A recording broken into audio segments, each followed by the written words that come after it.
Thanks for joining me. My name is Kevin Anyango, the founder of Mtandao Varsity School of Soft Skills. The platform talks about those characteristics or behaviors that attract opportunities.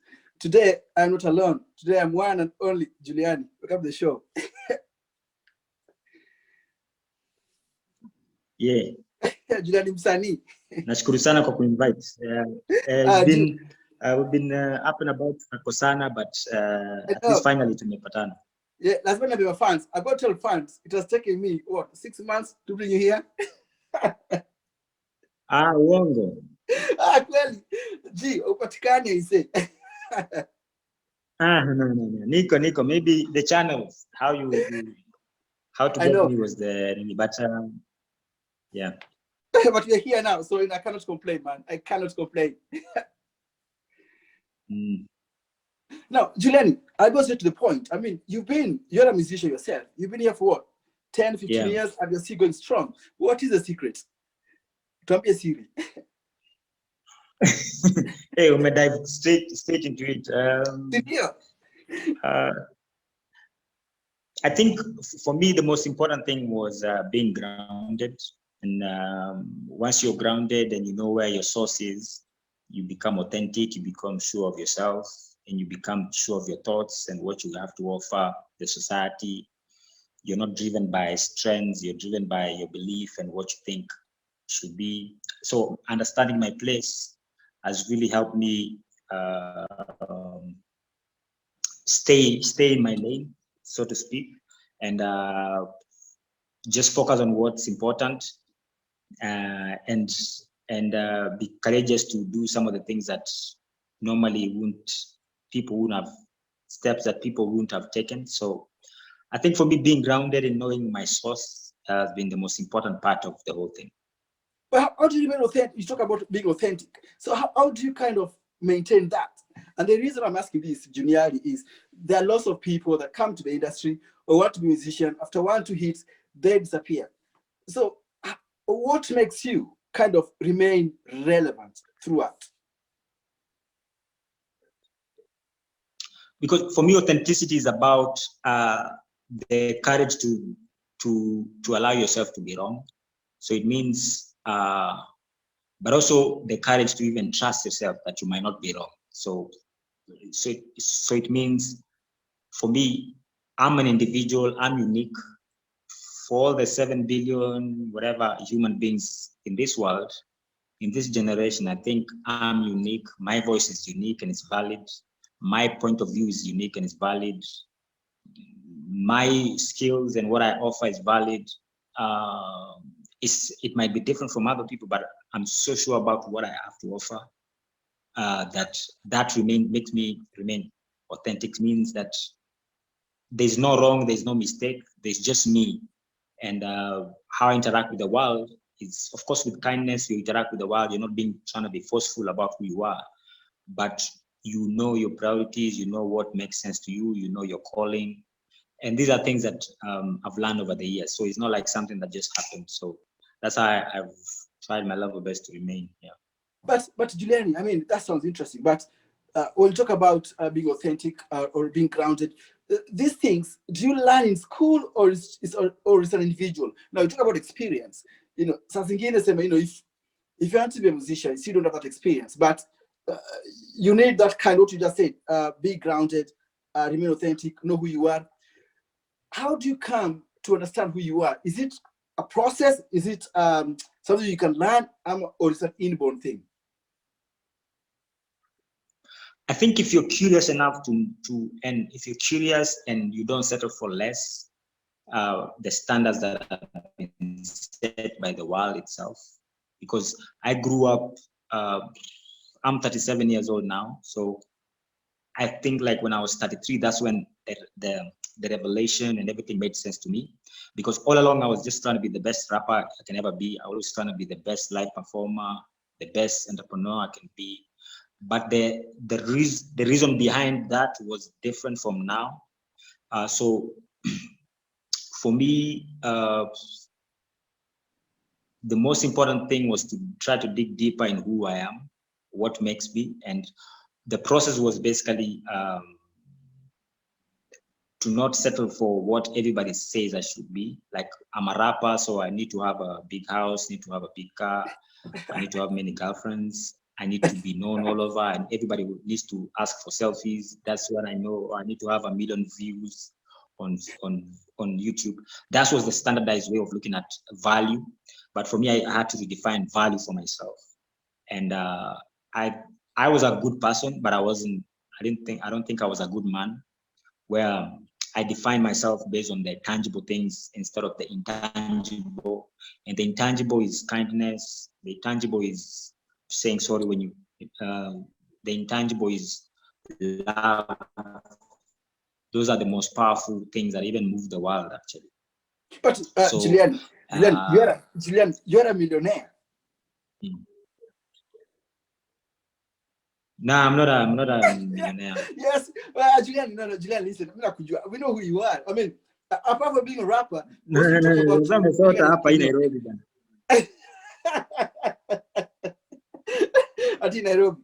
But you mentioned about being an entrepreneur, and I'm very interested about that. Please carry on. I think being first of all, being an artist meant that I had the courage to dig deep about who I am and what I have to offer. So, and also realize that I might offer solutions through entertainment, through music, through lyrics, but also I can offer solution through writing a book, through a tweet, and through businesses. So the DNA of starting businesses, and which kind of businesses, or starting a center in my own neighborhood, those were things that were developed after becoming a musician and understanding who I am. So being a millionaire, for me, it's not about having, I don't have that much money, I don't have that cash flow. Yes, you do. But what I have is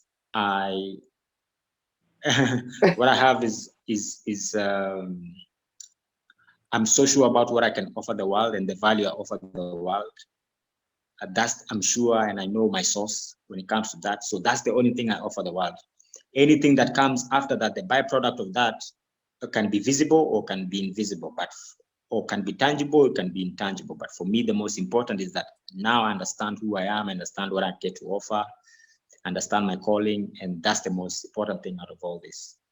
Well, that's interesting. Now, so Julian, I want to talk about the entrepreneur part, the Taka business. But before we go to that Taka business, now, what do you tell people that say that hakuna kazi? Because you hear lots of, well, listen, I was born and brought up in Kenya. I do have friends there. My family is still in Kenya, and friends, everyone should say, hey, kunoma if hakuna kazi. What do you tell those people? Of course, hakuna kazi, because this systematic level of systematic of interference in young people. There's no, the policy level is not favorable for entrepreneurs. It's not favorable for young people. It's not favorable for you to go, like the number of permits you need to even start a business.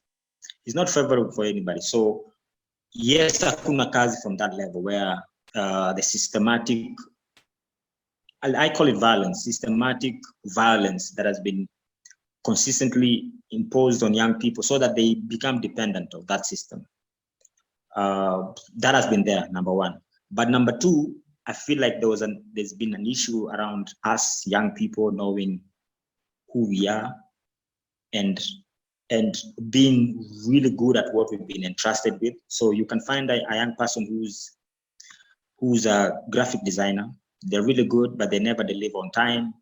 They never go beyond what they've been asked.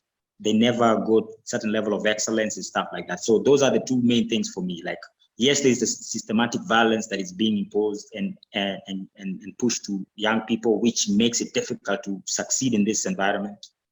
But secondly, it's just young people who don't see beyond their nose. They're settling for getting something small, and they value themselves based on what other people's standards.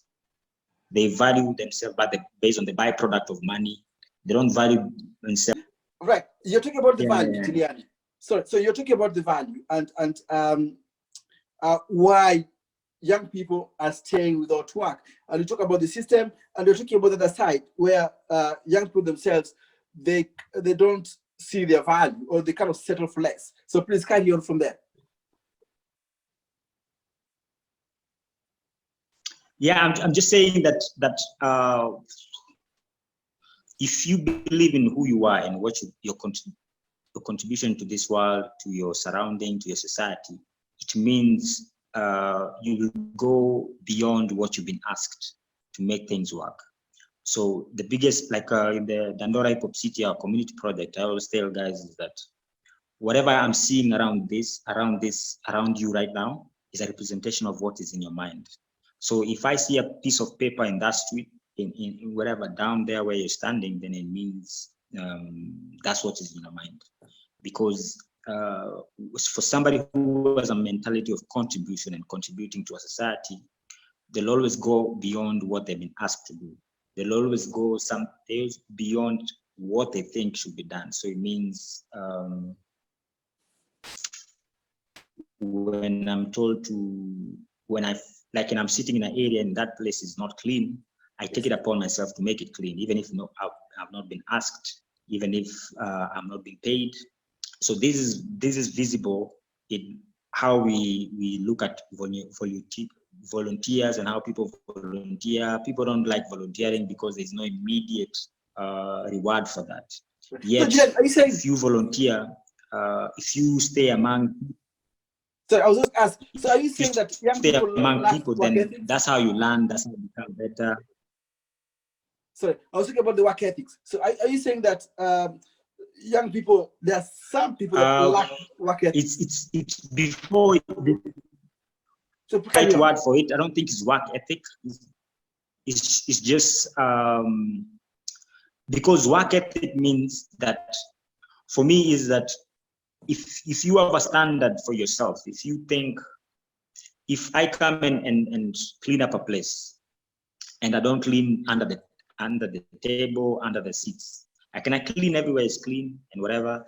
That's a representation of how I look at life. So, but there's somebody who can come and clean, make sure they clean, under the seats is clean, the seats are properly put in a place. That's not work ethic. Just somebody who values what they do and they value themselves, and everything they see outside themselves is a representation of who they are. So we try our level best to be that as human beings. I'm not saying it's the easiest thing to do, but I'm just saying, just going beyond the ask, for me, is an indicator of the kind of person you are. And I feel like you as an employer or somebody who want help, you'll always go for somebody who seems like they can go beyond the ask. Yeah. You don't need to think for them. They can think for themselves. They can even come up with solutions that you didn't even think yourself. They are more vast they have vast knowledge about what's happening around them. So you want somebody who can go beyond what you ask them to do. But how can you tell that? So I see if someone's in an interview and they look for a particular job, how can you tell that this person actually is one of those that can go beyond, or Waswahili wanasema kujituma yani? How do you tell that? Can you tell that in an interview? Yeah, you can tell. So like in the house where I am right now, so we're looking for somebody to do house stuff. So I mean, you get this person and you give them a job to do, and then after they finish everything, they didn't just leave everything the way they found it. If anything, their workstation, it was cleaner, everything was arranged the way it's supposed to be. You didn't ask for that. You just wanted clothes to be clean, no? You paid for the clothes to be clean. You give them everything they need. the detergent and everything, the water, everything available for them. But after that, you realize that the space is cleaner. They left it in a better place than you have found it. So that's how you know sometimes. So you can only know by things doing. That's why things like volunteering and putting yourself out there get people to see how you. It's like us when we were going to for competitions, and when you're trying to build a name in the industry, it didn't matter if you're getting paid or not. You just wanted to have a stage. As long as there's 2 or 3 gathered, you always want to perform and show them that you have something to offer. So you always go a little bit extra to prove that you're way better than everybody else that's going to be on that stage. And by putting yourself out there is when now people are like, oh, actually this guy is unique. So they'll call you for a gig later or stuff like that. So that's how we look at it. Internships, volunteerism, offering yourself to your community. People will always trust you with more when they see you doing something. Interesting, Juliani. But some people will say that someone like you, a young person like you, you've succeeded what you do because of your connection. Like you are friends to the late Bob Collymore. I know you're friends with quite influential people within the music industry and even also the world as well. I can see you do stuff with Facebook as well. So, is it that because of your connection that has made you be where you are right now, or networking? But I didn't grow up with these people in Dandora. I didn't grow up with them. I didn't grow up with them. I didn't go with the same school. And if anything, everybody that I went to school with has never been anything in this, has never been in those positions to give me job and stuff. The reason why you are friends with that person is because they see something in you that they like, or they admire, or they want to be close to them, or they want to be associated with them. So it took me working on who I am and sharpening my tools. So you attract people who like that. So anybody that I've attracted, any idea or any partnerships, any friendships that I've built over the years, it's based on just because I'm a good person. I know what I want. I'm good at what I do. Because if 15 years ago, 20 years ago, a time like this, I would have been in Nakakwamawe pahali to piging story with my pals. So I didn't know all these people, but we finally connected just because I was just as good. I was good at what I do. How do you do that, Juliani? So how? There's something I want to tell me. So these people, you did grow up with them. You came to meet them, in your adult life after what you're doing. So someone listen to us right now, who wants to be an artist, wants to be like Juliani. What do you tell them then? You don't want to be something, you do something, you become something. So a mango doesn't want to be a mango. It's already a mango. So the only thing it needs to do is take the time to go through the process of becoming a mango. It starts from being a seed, becomes a tree. It releases, I mean, you see leaves out of it, you see now something coming out, and then eventually becoming a mango, and people consume it. So it's either you are or you don't. You can't say that I'm trying to be an artist. Either you are an artist or you're not. So the only thing you're trying to work on is to sharpen it, and make it better, make it competitive, make it unique from any other person offering the same. Wow. So it's interesting. Julian, you're very modest. Is that just because for the TV, or actually this is what you are?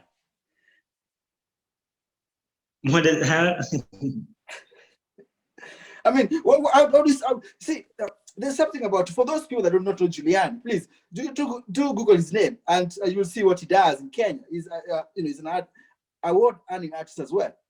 There has to be something about Juliani that people can emulate or copy. Do you believe in copy till fake it till you make it?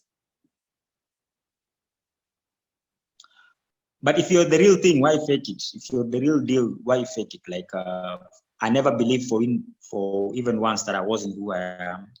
So, but I'm, like I told you in the beginning of all this, I'm anchored in something. I see myself through somebody else's eyes. So I'm a believer. I'm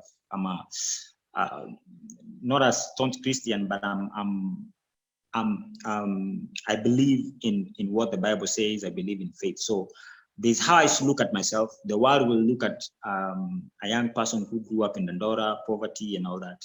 But what the Bible says about me is totally the opposite of that. So if I anchored myself in what God sees me as, then how I interact with the world is totally different. So I wake up and God tells me that I died because of you, because you're special. I'm your high priest. I represent you. Like all these things that have been written in the scripture and stuff, I take them seriously. I believe in what it says, and that's how that's where I fashion everything that I try to do. So you can't be a fake of something. You can't try to be something that you already are. If you're really good at, the only thing you do is you grow it. So once you deposit a seed in the ground, it has to die first and it has to grow up. So it remains a seed, but it has to come.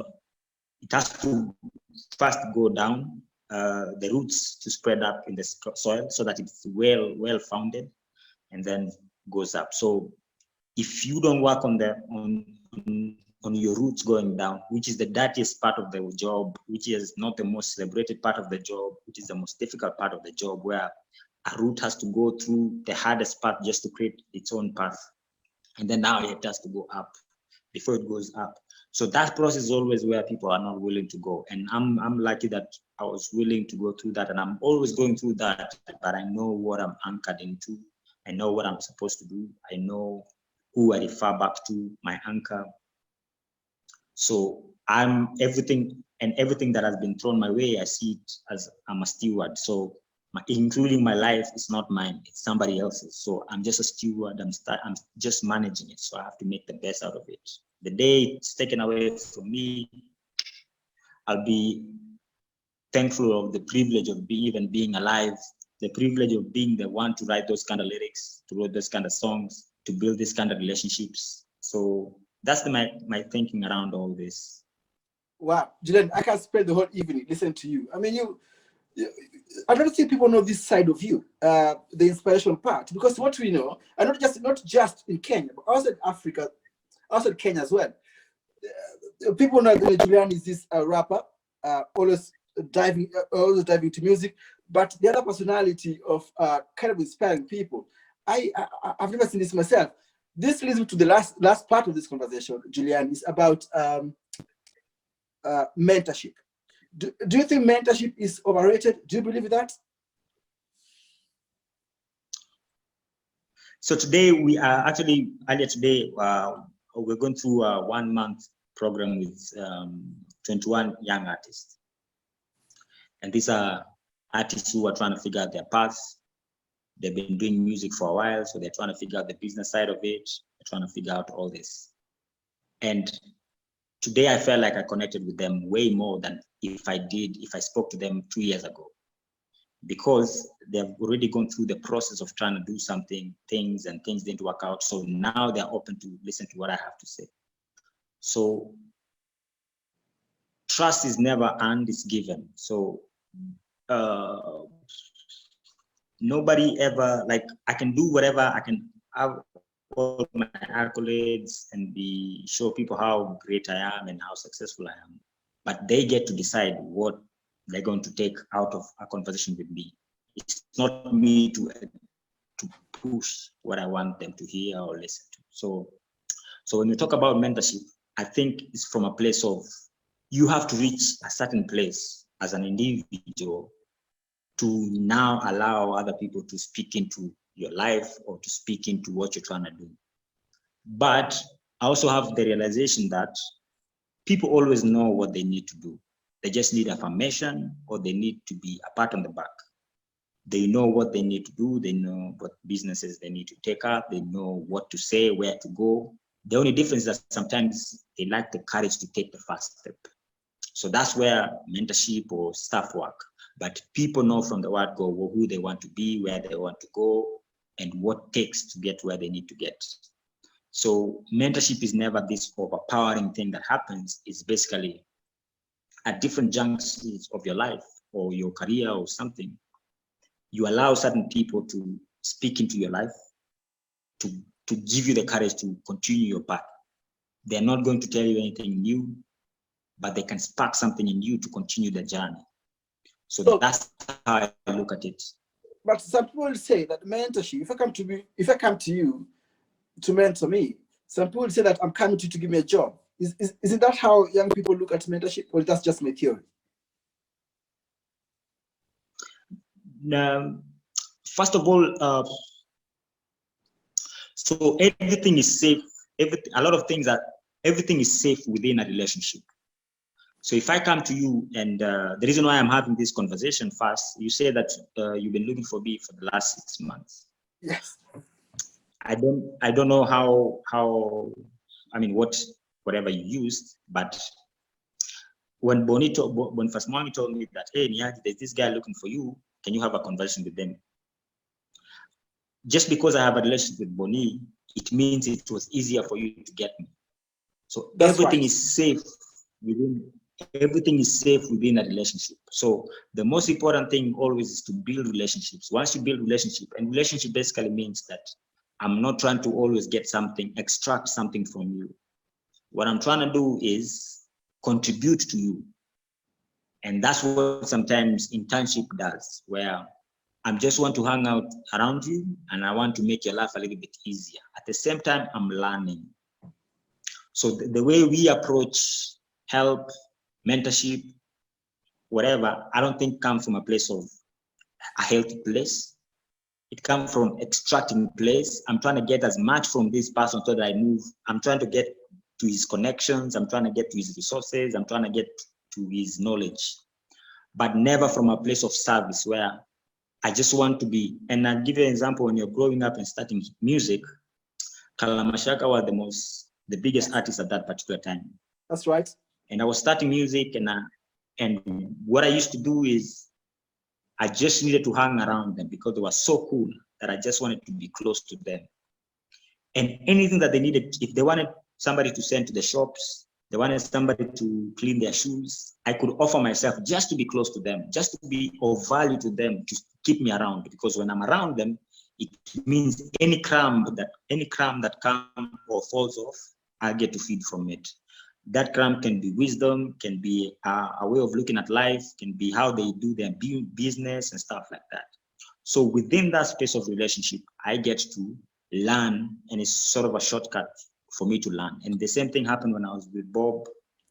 He never sat me down to give me a lecture about life and stuff, but because I was eager to learn, it was a little bit easier for me to pick up things and lessons from him, and automatically my relationship with them became better. So everything is safe, everything is thrive around relationships. And relationship means I get to serve, an opportunity to serve, an opportunity to contribute. So when you say relationship, does this mean networking? Or those are different? Nice. It's not networking is hit and run. At least that's how I've been sold. Wait, you don't believe in that? No, it's like it's like speed dating. Oh, so, Juliani, come on. Like... No. Okay, first of all, so are you saying you don't believe in network to extract? So, no, networking is extracting. We don't believe in extraction, where you don't invest. Let me give an example. When you are setting up Dandora Top City, a community project, and it's in the deep of Dandora where the dam site is.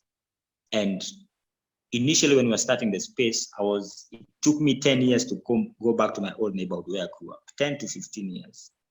So when I came in as Juliani, an established artist and somebody who was trying to do all this. But the issue was,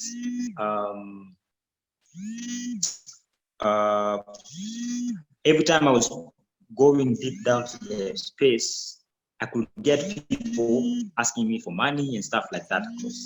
But the more I went down, the less they asked for money, because now they were a little bit, they know I was there to stay. They know I was not just there to use their name and their sufferings to get money from somebody.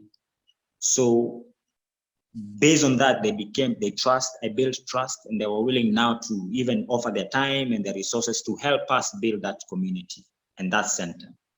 Until now, we have never had funding for that center.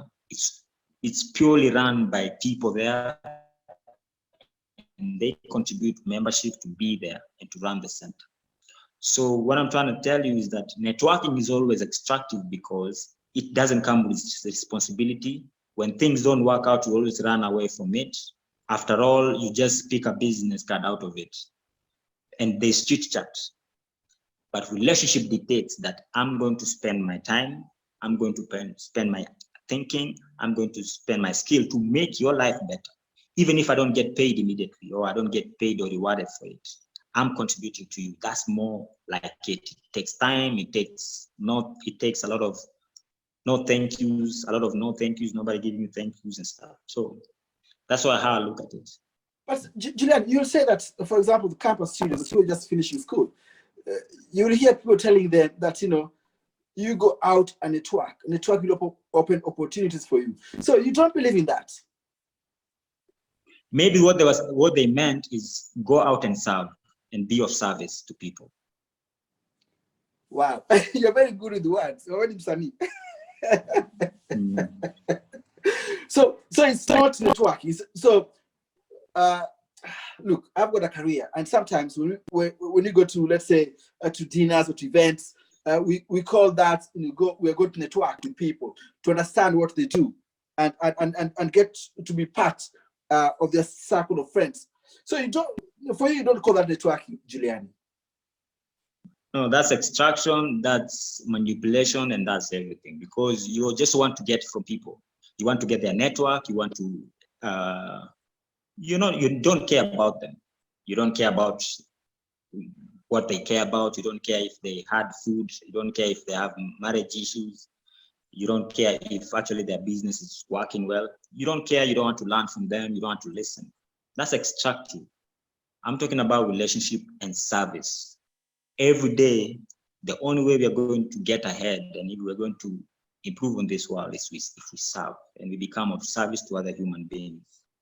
If we are rewarded, well and good. If we are not rewarded, at least we served with a whole heart. But I guarantee you, when we are in service, there's always more to us, and there's always more that comes with it than just the byproduct of getting a business deal. And I can guarantee you, most of the business deal that you've gotten has been off the meetings and off the networks in a bar somewhere more than even in the networks and the boardrooms and stuff like that. That's because true. that's in that space, everybody feels safe, everybody feels like you've had them, everybody feel like you understand them, and actually you're also open to give solutions off the cuff, no whatever. So networking is extraction. Let's serve, let's build relationships. Wow, listen, I don't know how to start. Stop this. You said it, Julian. So the last question from me. Nowadays, people talk about internet, as a way of getting opportunities, as a way of connecting, as a way of building relationship. But also, there's a dark side of the internet as well, where there are trolls, there's bullying, there's abuse. As an artist, I know you get this a lot, and also what has happened to you in the last few months. I don't have to mention that. How do you avoid trolling, or how do you manage that, Julian? Because I know the difference between truth, perspective, facts, and opinion. Carry on, I'm listening. Yeah, the fundamentals are the same. The fundamentals are the same. It doesn't matter, because social media and internet are just tools that you can use for good or otherwise. But and sometimes it can be used to shake you. Before it was a bully in your school, it was a teacher telling you can never be anything. It was an elder person telling you how you're stupid. So it just takes different form. Now it's because social media, and now you get random person who have never even seen or doesn't even care about. So it's just a different form of it. But after all, you just need to know the difference between truth, perspective, facts, and opinions. Anything that happens to me, I know the truth in that situation. So I can know the difference between the froth and the real thing. So that's the only thing that keeps me sane. And I'm also a grounded individual, so I know what I know, and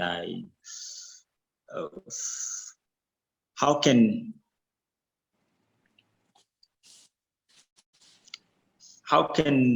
an imperfect being tell another imperfect being how to be perfect? They can never do that. So do you ignore them then? So when you wake up in the morning and go through your stuff online, and if you find this kind of trolls, do you just ignore and carry on what you're doing? No, you block them.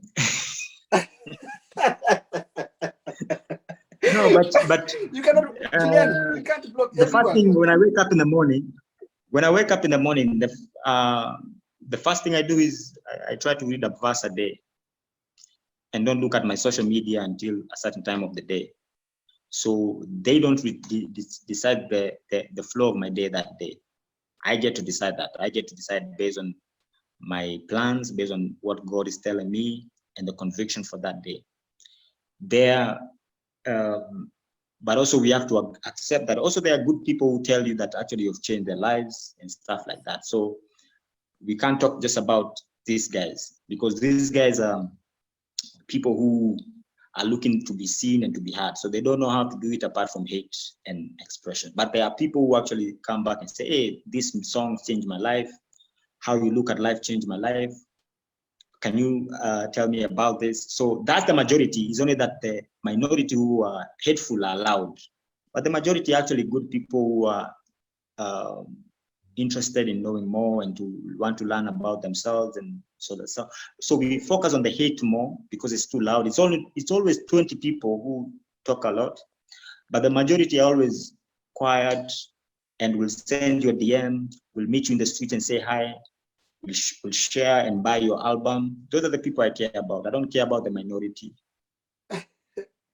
Wow, Juliani, thank you so much for your time. I mean, I really appreciate it. I mean, from what you're telling me, these things you cannot learn in school. There are things you learn, as you say, through building relationship with other people. So, Julian, when someone comes to you, and actually, no, listen, I'm going to ask this. What's the importance of religion when it comes to building oneself, or in terms of building soft skills? You talk about you're a man of faith. So, has faith helped you to be where you are right now? And should young people take faith seriously?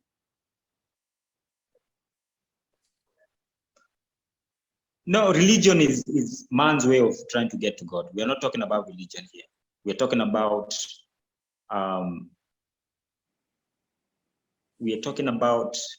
knowing that this world existed 1 billion years before you and is going to exist 1 billion years after you.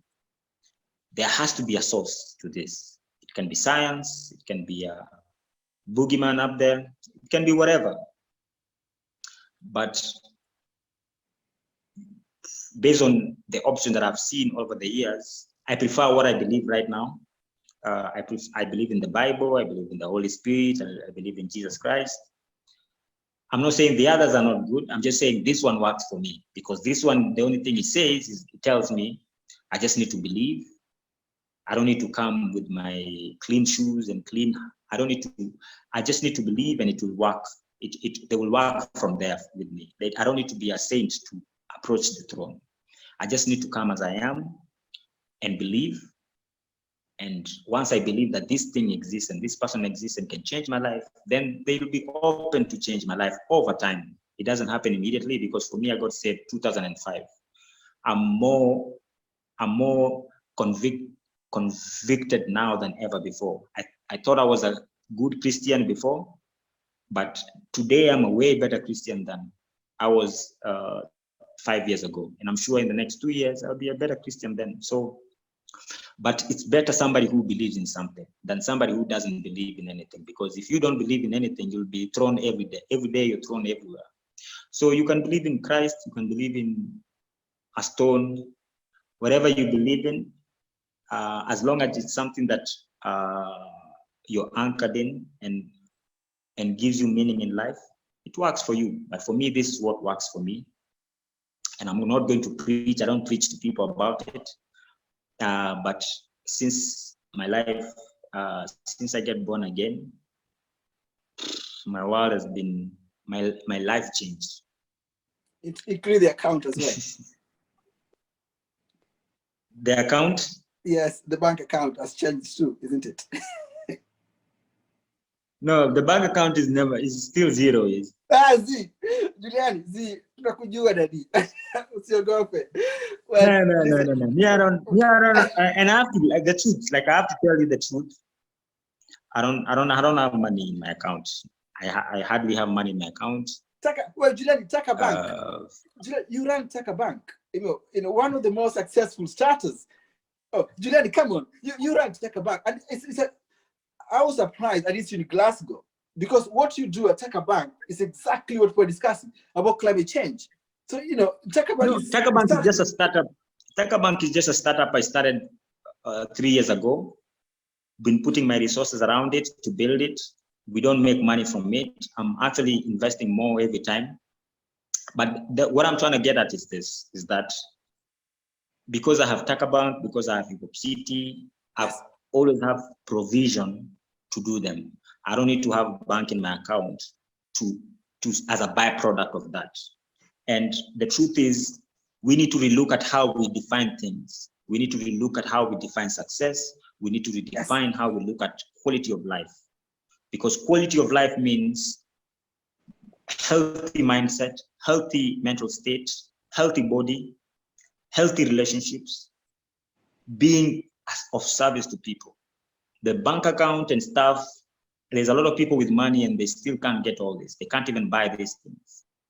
So if our main focus, if the byproduct of our work and our service is just money and how much we have in the account, then we are failures.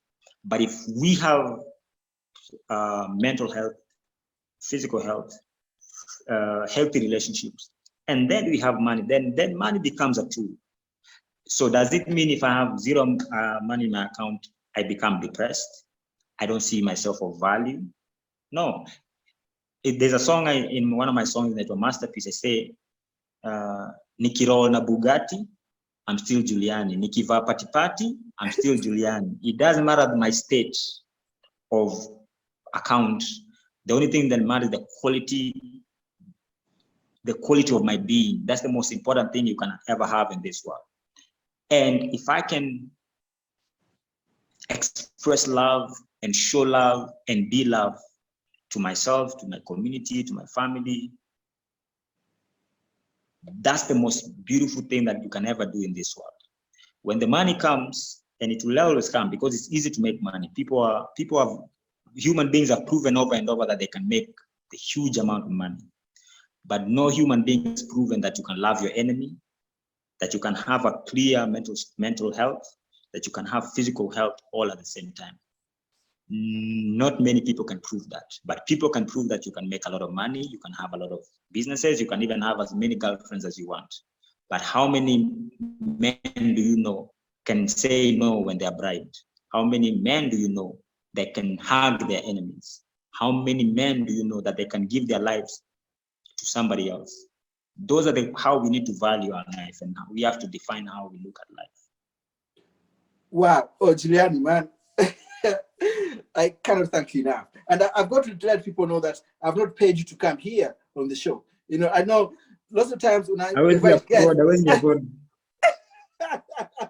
Juliani, watu nadhania wewe alipewa pesa kuja hapa. No, I know. We basically we introduced by Boniface Mwangi, and here we are. Juliani, before you go, what I normally do is I should ask my guest to introduce me to the next guest. For example, Bonnie was here and introduce me to you. Who are you bringing next time? You don't have to mention the name, but it would be nice, to bring someone here. Obviously, I'm looking at a particular status that people can learn from. The platform is about learning those skills that can bring opportunities. I've had over 40 episodes, and I can tell you, Julian, this one here has really really made me look at things differently. So, you know, and I cannot thank you enough, man. So who are you bringing here next time then, Julian? It depends what you're trying to learn, but I can ask around and see who can join in. We can talk about it. Yeah, but okay, I will slide with the DM and give you names. That's good. That's okay. But Julian Manzi, thank you so much for being here.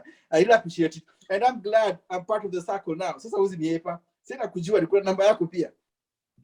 Build relationship. We should build relationship, man. Be of value, contribute. Marvelous. Oh, Julian, thank you so much. And pass my regards to the family. You know what I mean?